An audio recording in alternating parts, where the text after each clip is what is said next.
All right, good evening, everybody. Welcome into Detroit Sports Talk on the Fith Chapter, presented to you by CashToBitcoin.com. I'm Dennis Fithian. I'm joined by Adrian Myers, keeping the score. You see him right there on the screen. We're ready to go for 5 chapters of sports talk here, coming straight out of Detroit. Adrian, how are you?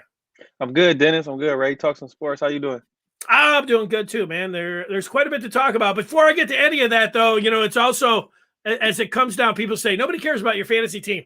You care about my fantasy team because, one, I need Deontay Johnson tonight to go off. And, I love Deontay Johnson. And, and I have to win to get into the playoffs here tonight. And then I also know that you have Jonathan Taylor and the guy's on a bye when I need him the most. That really sucks, heading into this week. So. Yeah, and Michael Pittman as well. But I got Najee going tonight, so I expect a decent game from Najee. On top of that, I'm going to try to bet the Steelers for my free $5. So let's go. I might take them on the money line. I think I'm taking them straight up against the Vikings. So we have all of that going on, and we do have 5 chapters. Everybody's back here tonight. Pistol Pete, Penn State. He's either flunked out or he's ready to go sports all time. Rob Diddy, he's here. He's good to go as well. We'll bring and hear from all of them. Let's take a look at those chapters if we can. Let's see if we can do that. Rob's throwing the videos up behind the scene and everything else. You might not have that book right there in front of him, but we will talk about that book and we'll tell you what you have there in these chapters. They are brought to you by our title sponsor, and that is CashToBitcoin.com. Hey, you thought about it. Adrian's thought about it, and you guys are just like us. How to get involved in the cryptocurrency game. I'm here to tell you how to do it, and that's to tell you to go to CashToBitcoin.com. There's a lot to be excited about, like Deontay Johnson going for 3 touchdowns tonight for the Steelers. And it's the same kind of energy with crypto. And did you know that CashToBitcoin.com is the official cryptocurrency of the Detroit Red Wings? That's right. And CashToBitcoin.com, they're one of the fastest and largest growing crypto ATMs in Michigan. They have hundreds of locations in Michigan and beyond. Check out the map to find the crypto ATM near you at CashToBitcoin.com on Twitter. That's cash, the number 2, Bitcoin.com. So get it going. CashToBitcoin.com's ATMs and terminals offer safe and secure transactions. So check it out. Now is the time, folks. Remember, use it. It's CashToBitcoin.com. All right, we got Lions, Broncos, week 14, Dennis. I want more enthusiasm for the Lions-Broncos game, man. The Lions are looking for 2 in a row. Adrian, what do you think, man? Shout out to the Lions. They finally got their first victory. We talked about it. I didn't like the way they overly celebrated, but hey, that's neither here nor there. They got their first victory of the season, and we don't have to worry about them going winless.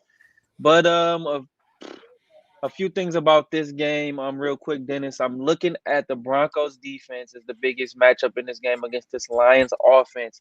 Jared Goff has struggled this year when he gets pressure. He's been pressured on 25.3% of his dropbacks this year. He has 7 interceptions, 9 fumbles, 6 lost. And this Broncos defense is hungry. You got Bradley Chubb, you got Draymond Jones, an impressive rookie, and Patrick Surtain, who's had 3 interceptions in the last 2 games. One that he's returned back for a touchdown. So I think that's going to be the key in this game in order for the Lions to win. Can they protect Jared Goff? Sewell's done a great job, but I just don't see Raymond, St. Brown, Reynolds getting free. I know Rashidi going to have something to say about this later in the show, but I see the Broncos win this game, and I don't see the Lions getting their second consecutive win. Yeah, the key to me, it's going to be really just with blinders on and maybe the broadcast for one. Javonte Williams, the running back for Denver. Melvin Gordon went down. They said he was 50-50 last week. I hope he doesn't play at all against the Lions because I need Javonte to get in there and get every single handoff and run up like 3-4 touchdowns on the Lions. That's what I'm hoping for here. But really, I wanted to see the Lions get that monkey off their back. We talked about the celebration and everything on Tuesday, but at this point now, because of the way it's gone, because we know what the predicament is, they have 2 teams that actually have 2 wins that are just behind them in the standings here. The Lions want that number 1 pick.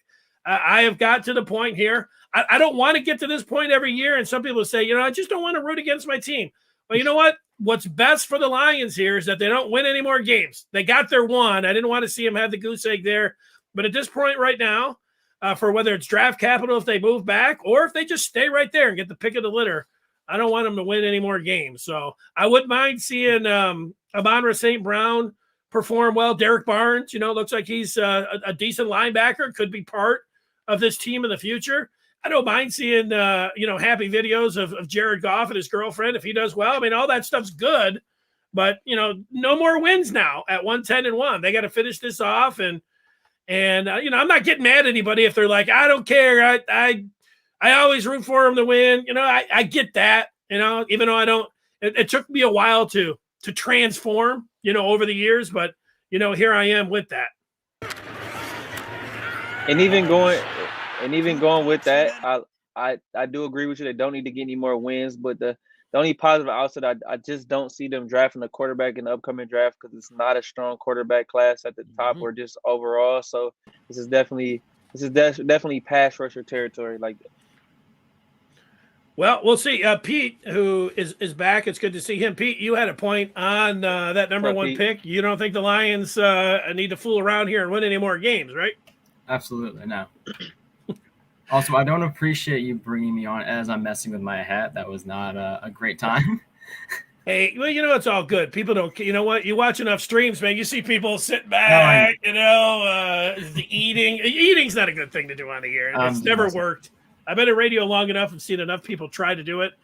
It's on a list of things that absolutely you should never do. That would be one. I know we talked about it a few weeks ago before the Lions got their first win, saying like, oh, once they get that first win, they're no longer like interesting. It's like they're not winless anymore. They're just another bad team in the NFL. And now that that's happened, this upcoming game against the Broncos might just be one of the least interesting games that are going on. I mean, the Broncos are just flat out average. They're 6-6. They started off 3-0, but it was against the Giants, the Jets, and the Jaguars. And now they've shown that they really are just an average to below average team, with the only real win that you could give them anything on is against Dallas. But of course, Dallas is, Dallas, and they tend to blow it here and there, and they can't be consistent. So really, this game's got nothing going for it except maybe some they did all right against the Chargers a couple weeks ago. Sure. Maybe that one too. All right. Stay with us, Pete, because we're getting to chapter 2. All right. All right, going into chapter 2, we are going to NFL Week 14, guys. And I'm going to let you start off, Pete. What are you thinking for Week 14? Anything catching your eye? There's a couple of good divisional games going on. We got Raiders, Chiefs, Ravens, Browns, Bears, Packers Sunday night. But the two games I'm most interested in are the Bills and the Bucks, of course, which is Josh Allen returning to play against Tom Brady after just losing to his old team, the Patriots, and what was one of the worst games I've ever seen with the wind going on and Mac Jones throwing the ball 3 times. There's that, and then there's also the Rams and the Cardinals rematch. And we'll see if the Rams can, continue that win streak, get back in the stay positive, and the Cardinals, just got Murray and Hopkins back a week ago, so we'll see how they're looking. Yeah, that game's on Monday night. That's going to be a good one. I'm ready for that. Super Ricidi is here. His ears must have been burning because we weren't talking about him. And Amon-Ra St. Brown, so we know he's going to say something. I'm with you. The 1 o'clock games here with no Lions, I take my computer down and I have the red zone. When the Lions are playing, I put the red zone on there and I have the Lions on the big screen. And for the most part, I'm watching the Lions. And that they're not going to be there in the 1 o'clock window is going to be nice. There's not a lot of great games that you went through there, but if you are in fantasy football or you gamble, there's enough for you there. But you're right, the 4 o'clock, I'm assuming that we're going to have the Lions and the Broncos, and then over on CBS that we're going to be able to get that Tampa game, or whether it's going to be on Fox, whatever it is. Hopefully we'll have both of those in its entirety. So I can go over to a little bit of the Bills. Although there's only 4 o'clock games, so the red zone really does a nice job of being able to, spin them, and you really get a good feel rather than like the 8. Sometimes you feel like you're not able to get a feel for any of the games. But I have to just make the big decision there. in the 4 o'clock, if I take the Lions off the big screen and put them on the red zone or however that's going to work. I haven't quite made that big decision yet. Well, we'll see. And hopefully for the Bills' sake in their game against the Bucs, the wind stays below 30 miles an hour. Well, you know what? If Javonte Williams is running wild, I'll put the, you know, I'm all about the Broncos. I don't know what they're I'm ready to put one of those barrels around with the straps. I don't know if you've seen that guy for the, what they call suspenders with the barrel, paint myself orange and go for Javonte. You know, he's been fantastic back, and they just had to share time. And then he got his run against KC, and he looked pretty good. He could blow up, but I just hope I think they should rest Melvin Gordon for one more week. Yeah, I don't see any need to have him play, especially against a team like Detroit when you have Williams, who is clearly a starting caliber back. Pete, you're getting called out here by Super Ricidi. He wants to know what you think of those Lions wide receivers. What is that? I mean, sure, you know, what was it? St. Brown? St. Brown put up 90 yards, and I think he caught the game-winning touchdown. He's a receiver. He had a good game. He's not a great receiver, though. I'm not saying that they are not able to perform by any means. He went out and he performed, and when he needed to perform. But there's maybe 3-4 teams in the league that if St. Brown or any of those guys were on that team, that they might get some catches, but the other, 27, 28 teams, they would just be an afterthought. That's my point. In Super Ricidi's defense, I don't think you talked about these guys might be decent. You talked about them like we did of being busts and not showing anything. And Ricidi just wants a little credit there. He's got his laughs. He's ready for. He just wants to, he wants to know that you're there and you saw it. I'm not hating on them. It's like that. I want that to be clear. I'm not like, screw this guy. He's terrible. I don't want to see him succeed. It's, hey, look, these guys really, before this year, they were nobody. They never really played. And now it's like, hey, I guess they're going to show up now every now and then. One of them every game is going to get a couple catches, some yards. But other than that, really, there's no consistency there. I'll tell you what, I like the big screen and then us three down at the bottom, like we're like the little Manning cast, games going on. We have to think. The Manning cast was a thing. Oh, no, there's a Manning cast. You know what? I love the Manning cast. I got to tell you. Watching them do the game against the Bills where the Pats were running it every time and Peyton's like, no, they're on the left hash. They're going to run it over here to the left for the fifth. They talk about things that the other most other broadcasters don't talk about it. And Peyton loves talking football. He hates timeouts. Teams burning timeouts. He's on all these coaching decisions. It's so much fun. I'm so into it watching these guys. Yeah, plays are happening, and they should be able to tell you what's going on with the game. They could get better at that, but I like it more than the regular one. So that's my thought. We do have to move on here, but there's more PS or that BS. He's coming after you. Peter Parker's calling you. Well, Brian's not here, so he's got to take it out on somebody. That's true. He is going after somebody. For Ricidi, I'll just give you one of these. One more. He's got the side-splitting emojis that he's coming after. All right, anything more before we get to Chapter 3? I'm just going to say it's an important game for the Steelers tonight against the Vikings. Playoff push indeed. So I'm looking forward to that. But I'll get to that later in the pick. It's couldn't beat the Detroit Lions Bowl tonight. There you go. Good call. Well, let's see the 18. Is Jefferson 18? Because I know Deontay Johnson's 18. I want to see 18s in the end zone. I mean, I guess I don't care about JJ. I just care about the best route runner in the NFL. They always say Jerry Jeudy, but it's Deontay Johnson. Let's pull for Deontay. That out on the Peach Mountain, anytime you see Deontay doing something in a point per reception league, when I have to have it, if he scores, I'll be running around going crazy. So that's all you need to know here for tonight. All right, let's get to Chapter 3 as we turn the page. And I was looking at CBS, and they had not the Lions taking a quarterback at number 1. They had him taking Aiden Hutchinson. Then they had an offensive lineman going number 2. But at number 3, they had the quarterback out of Nevada being selected. Carson Strong. No, absolutely not. And so that high, now that's just CBS, and that's just one person, that is working for a reputable sports site. And he came up with that. Here's my favorite video of the year. I can't get enough of that. Let's watch this one really quick. I'll give you the play-by-play. Here comes the band. Oh, the Buckeyes of the face plant. That sent the Buckeyes careening all year long. That was in game 1. They never did recover from this face plant. That looks like C.J. Stroud. You love to see it. You got barbecue back there, and you didn't invite me. There you go. I wonder if he's got all of his teeth there. But so I just wanted to ask you guys, we can hammer this down because it is December the 9th, and a lot of things are going to change. But as we sit here right now, we'll start with Adrian. How many quarterbacks do you think will be picked in the first round of the 2022 NFL Draft? Looking at this rundown today, this was probably the topic that caught my eye the most when I had to really do a little bit more digging in.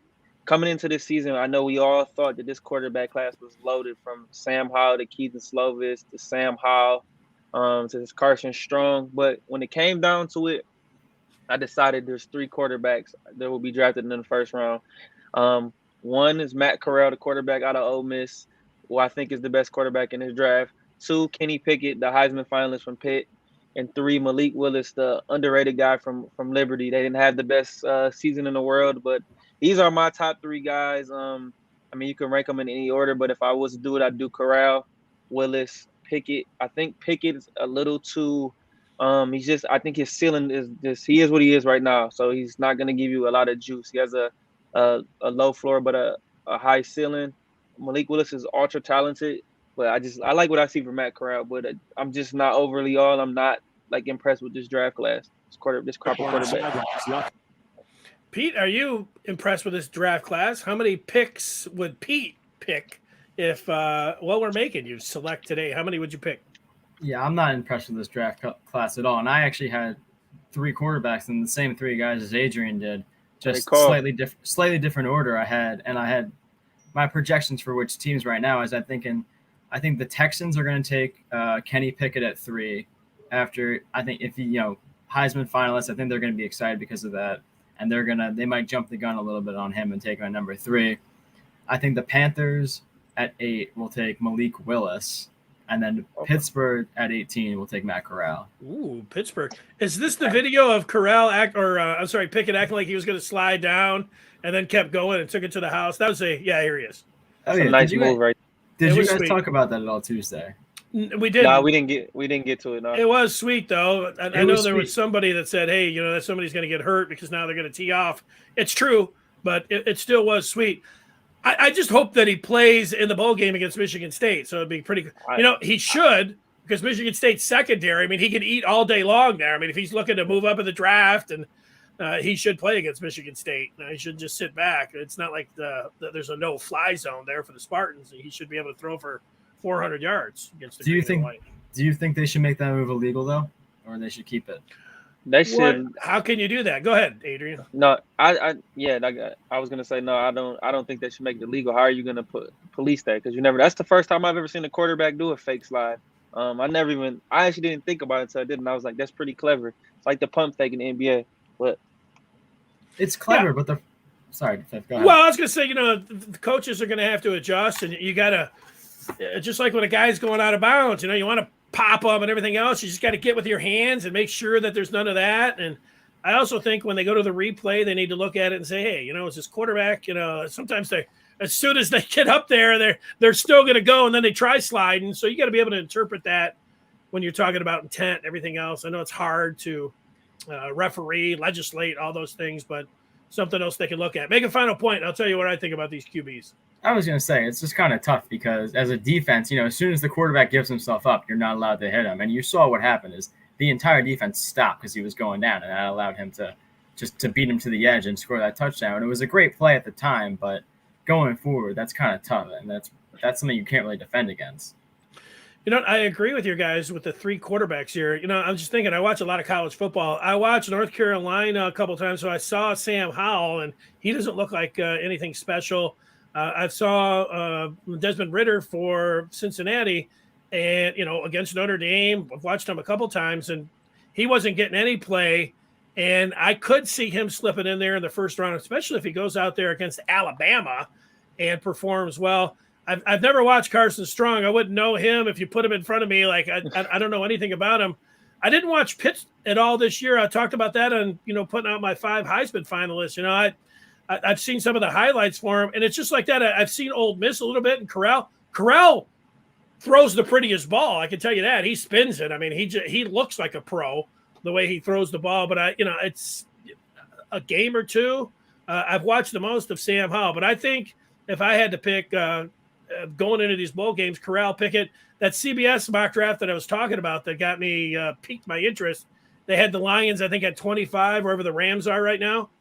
And they had the Lions taking Malik Willis, and he said this was the best situation here for the Lions because you can take him and just sit him for the year behind Jared Goff, which I understand. And I saw Willis play the 3 quarters against Syracuse, and he had a pretty good game. He wasn't doing anything, and I'm watching. I'm like, this guy's supposed to be, and then he started going off. If Malik Willis is available for the Lions' second first-round pick, and they take him, that I can understand. But one of the other guys outside of maybe the top 3, and if they'd use their first-round pick on him, that's ridiculous.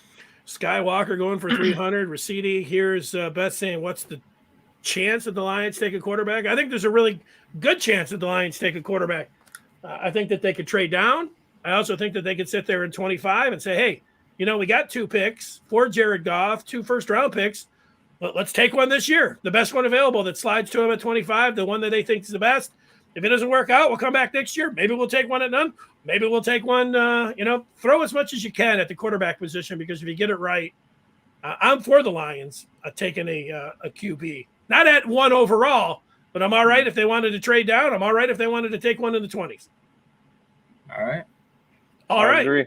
Let's go to Chapter 4. And before we do that, let's say thanks to our presenting sponsor, that is CashToBitcoin.com. Thank you, Cash to Bitcoin. Thank you, Cash to Bitcoin. Hey, all right, fellas. Chapter 4, February 10th. I know we're talk with you in a second, Pete. Sorry. Go ahead. February 10th is coming up in a few months from now, but the NBA trade deadline is coming up that day. The first thing I thought about, Dennis, is the spicy rumor in the NBA is starting to heat up, and I mean everywhere around the league. So I compiled a list of 10 quick guys I thought were possible trade candidates. Maybe not to the Pistons, but just names I've been hearing a lot. And the big one we've been hearing a lot is you got Dame Lillard from Portland Trail Blazers, Jaylen Brown and Marcus Smart from the Boston Celtics. You got Ben Simmons, obviously, from Philadelphia. John Wall stuck in Houston. And the big thing out in Indianapolis right now, the Pacers, Sabonis, Karis LeVert, Miles Turner, and then you got Pascal Siakam from the Toronto Raptors, and you got Buddy Hield from the Sacramento Kings. These are some intriguing names. So Dennis, do you think there's going to be anything? We can get to the Pistons in a sec too, but do you think there's any big name getting moved? Anything steamy going to happen? This trade season? I think the Pacers are the one, and I think the Warriors are another one. I mean, the Warriors looking to add something here. I mean, they're going to get Klay Thompson back. They look awesome, so adding a piece there. But the thing that I thought was interesting, and we'll get to the Pistons in a moment, how you said is, Sabonis, I saw the rumored offer because they had him going to the Warriors, and I'm like, all right, well, what do you got to get Sabonis? The proposal was Wiseman, who was a top 5 pick, Kuminga, who looks like he could be a future All-Star, and possibly a future number 1. So when you're a Pistons fan, I thought it was interesting. I was looking at one of the Pistons, I don't know if it's a website or blog or whatever it was, people that follow them or, and I think it's called Pistons Powered, but, so they had something about Jaylen Brown for the Celtics, right? Yeah. And their proposal, and this happens a lot, there's nothing against these guys, but it seemed a little weak because they were like, all right, let me see if I can find, because I did screenshot it. I should have sent it to Rob Diddy. They had Celtics getting Jeremy Grant and Sadiq Bey, Pistons getting Jaylen Brown. Now, I think the Celtics might move him. It's just not working there with Tatum, but they're gonna want more than Grant and Sadiq Bey. I mean, Sadiq Bey is not having a good year. Grant, is, they saw what they did before he's come in. He's nice, but, they're not. I think along with Grant, you're going to have to attach next year's number 1 pick if you want Jaylen Brown. And I think that's the problem.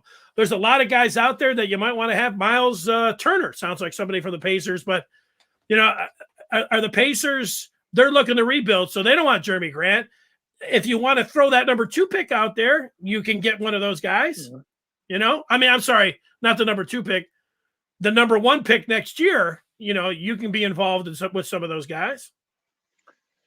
Yeah, that's the thing. It's a very tricky situation because the team is so young, and yet they're looking like they're not motivated. But do you as an organization decide that you want to move on to Jeremy Grant? I don't know. Jeremy Grant is not the number 1 option on a championship contending team. Sadiq Bey's having a down season. If I'm the Pistons, I think you make subtle moves. Maybe you get rid of both Jacksons, Frank Jackson and Josh Jackson. I don't see the Pistons even attempting to try to acquire Jaylen Brown. If they could get him, hey, that would be nice. Maybe for Sadiq Bey, I'd take that in a heartbeat because you know what you're gonna get from Jaylen Brown. But I wouldn't mind the Miles Turner thing. A lot of people wouldn't be happy if they got rid of Isaiah Stewart, but Miles Turner is a true center who can stretch the floor out, and he's a better defender and a rim protector. So there's some things that they need to look at. Maybe you explore Killian Hayes. I don't know if they're going to give him more time, but there's a lot of options out there. I even remember we were thinking about looking at Bagley from Sacramento, but I'm not a big fan of him. There's a lot of things that need to play out. A team I would really be on the lookout for is the Atlanta Hawks. They got a lot of young players and a lot of assets. So maybe the Pistons decide that they can maybe trade a Jeremy Grant to them. There's a couple of ideas out there, but the East is getting better and the rest of the league is getting better, Dennis. And as you can see, last night we blew that lead in overtime to the Washington Wizards. Kyle Kuzma hits a corner 3, and this team just they're just flat. Look at how bad Houston played. They're on a 7-game win streak, and you even go to Oklahoma City, who's balling out as well. So this team needs to show some type of promise in this next month or so, or there I think will be big changes on the horizon. So what I do like from Troy Weaver, he's shown the ability to make moves when the team needs them to do that. So I have faith in Troy, but he can be patient, but only to a certain extent.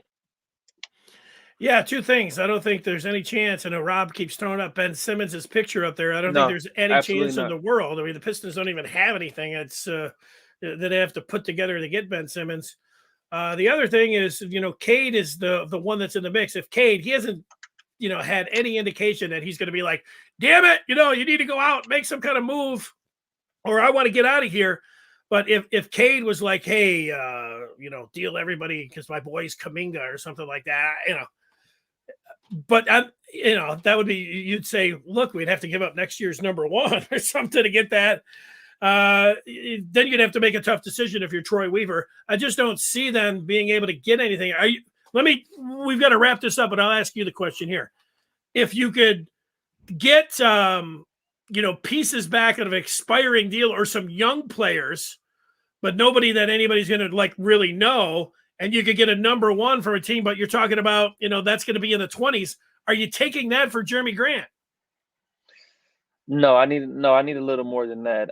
Something of it's not enough for them because they're already in position to have a good draft pick coming up next season, possibly number 1, with the lottery system. But I need a little more than that if I'm going to give up Jeremy Grant. Unless Jeremy Grant asks for a trade, but I think he's happy in Detroit right now because he's the man right now. But we need to figure something out. I know we'll dive more into the Pistons as the season goes along. We'll really see where this team's at in the next month or so because right now they are at the bottom, and it's not looking bright right now. So we got a long way to go. But even we're sad. We're worse than Orlando, and they're not even good. But we'll see as the season goes along how it plays out. Rashidi talking about getting Isaiah Thomas, not the old Isaiah Thomas, the point guard, the lefty Isaiah Thomas. He wants Quinn Cook. He wants Bell, guys that have won championships. Troy Weaver's a joke without the right assistant. Bring in Magic Johnson, as the GM. Okay, all right, Rashidi, I like it. I like the ideas. I like the opinions, but we got to get to Pistol Pete's Pick'em. And for that, we bring in Pete Finelli, the intern. He is out at Penn State. How did those finals go, Pete? I'm still pushing through the finals. They got some next week, but I had something going on Wednesday that I called off for Tuesday. That actually went a lot better than expected. So, okay. Hey, good luck. Good luck to you. It's nice to hear. And the one part, Rob didn't get a chance to pick the Lions last week. I think we picked for him, but we'll get him a chance. Those are the standings right there. I sent this to Rob earlier. Yeah, if you want to blow that up so you can see the numbers, they're a little bit small.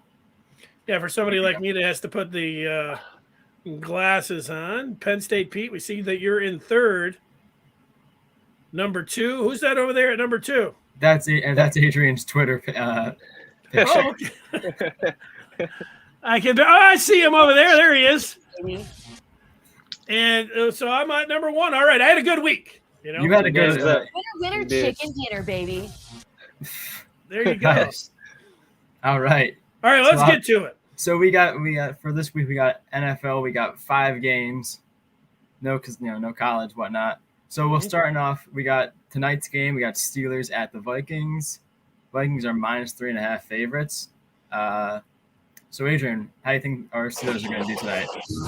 I typically try to stay away from my Pittsburgh Steelers when it comes to betting, but I'm going to hold fate after that big win. When I did pick against them against Baltimore, they're going to come out tonight in Minnesota and win this game. Dalvin Cook is playing for the Vikings, but TJ Watt and company will dominate that terrible offensive line for the Minnesota Vikings and get the victory. Yeah, I just bet the Steelers on the money line, and you're getting plus 150. I think it's a great bet. I like the Steelers, and again, Deontay Johnson. Okay. I'll be screaming. It's not black and yellow. Is it black and yellow, or is it black and yellow? Black and yellow, yellow and black. What do I go? Black and yellow. Black and yellow. Let's go. Black and yellow.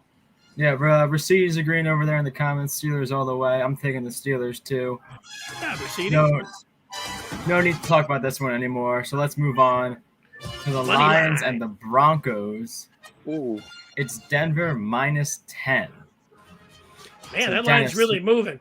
It doesn't look like the Lions are going to have DeAndre Swift. It's kind of interesting that they won the game without their best player, Right. Denver, that's a big number. Give me the Lions again. I'll take all those points. I think the Lions are feeling good about themselves with Jared Goff. They're like, what the hell? Amara St. Brown with another score for Raciti. Let's go. I think the Lions keep it within single digits. Give me the Lions. All right, Adrian. I hate to agree with Dennis, but give me the Lions and the points.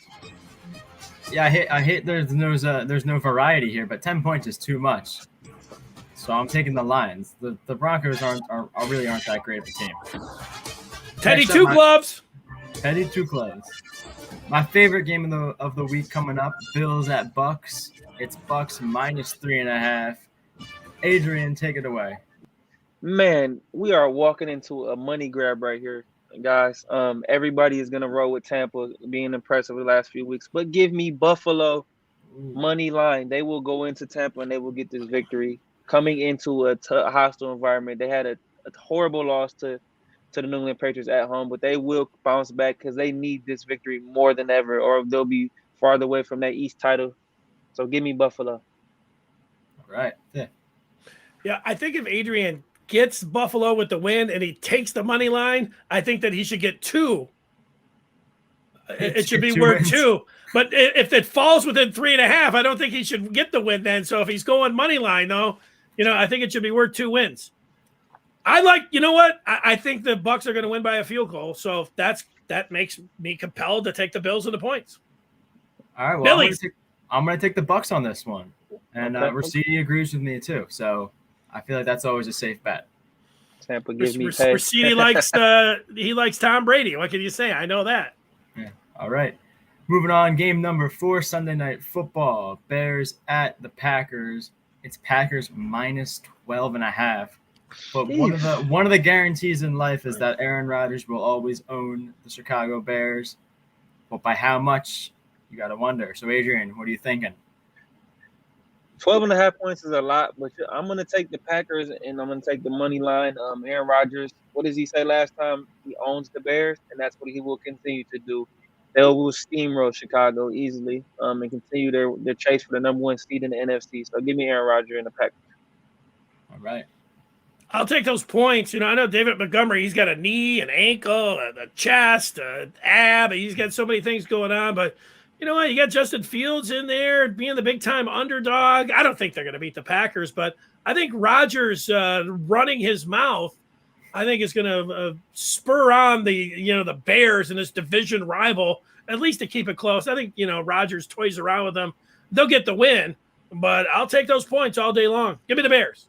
I think given that this one's in Green Bay, I think the Packers will just roll right over Chicago. So give me the Packers, give me the points. Last game. Guest picker Recedes with you guys. Yeah, all right. Okay. Maybe we should keep him, put him in the standings. There you go. I'm in. Last Recedes game is the Rams rematch against the Cardinals. This time it's in Arizona. Of course, the Cardinals won last time 37-20. Arizona's holding -2. So, Dennis, you're going to start off with this one. Well, it's really hard to look at this one because I have Kyler Murray and DeAndre Hopkins, and it's going to be Monday night coming down to it. I'm going to need both of those guys. I think the Rams even things up here. It feels like that to me. I'll take the money line to the 2 points. I don't need it. I think the Rams are going to win this one straight up, but I hope it's a shootout.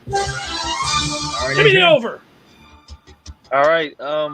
I know all Lions fans are on the Rams watch as the season continues, but hey, sorry, Lions fans. The Rams will win. Can we turn that music down a little bit? Yeah. Thanks, Rob. But like I said, we're on Lions watch. Forever. Rams. So give me the Rams and the points as they go into Arizona and win. I haven't been high on this Arizona team all year. I still think Green Bay is the best team in the NFC. So give me the Rams to even this series out for the season. Let's get Rob's $1 million pick. Rob, out of all those picks there, did you like the Lions outright? I mean, how are you looking at it? Look at that. Look at that. Absolutely. I love the Lions outright. Let me fix this.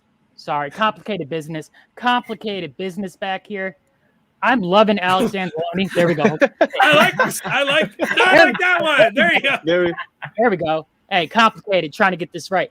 Alex Anzalone is a god. Did you not see the stats that he's put up? He's treated very, very dishonestly by Pro Football Focus. And why is this like an alien shape? I'm going back to the background. You like it? It's fitting. There we go. There we go. That's clean. Hey, I had the scroll perfect and the music. I'm sorry it was a little loud. We're learning on the fly. Good. I'm leaving you now. All right. He says take the Lions. Money line. I think that's worth three. That's worth 3 or 4 wins. You and Ricidi got the Lions on the money line. So, all right, you got a final thought, Pete? Well, I never actually got to give my pick for this last game, so I'll give you guys That's a good final thought then. You both took the Rams. I'm taking the Cardinals. Kyler Murray. I like this. I'm not. You know what? James Conner had a phenomenal touchdown last week, and that's one-handed grab, turn, and took it to the end zone. I love James Conner coming from Pittsburgh. I like to see a lot of him. Give me the Cardinals. All right, that sounds good, Pete. You have a great week, and hopefully we'll see you next week. Good luck on all those tests and everything out there. And we know you'll be working really hard all the way up till Tuesday. Adrian, great to have you here. We got to bring you on next week. Maybe we'll get a 2-timer next week. We like it. I like the 2 times a week. I'm definitely down for that. All right, that sounds good. All right, well, enjoy the week. It was great having you on. Good luck to the fantasy team this week. We both need it. Thanks. Let's go to Deontay Johnson. Thanks for Rob Diddy. Everybody have a great night. It's on to Thursday Night Football. Thanks for watching.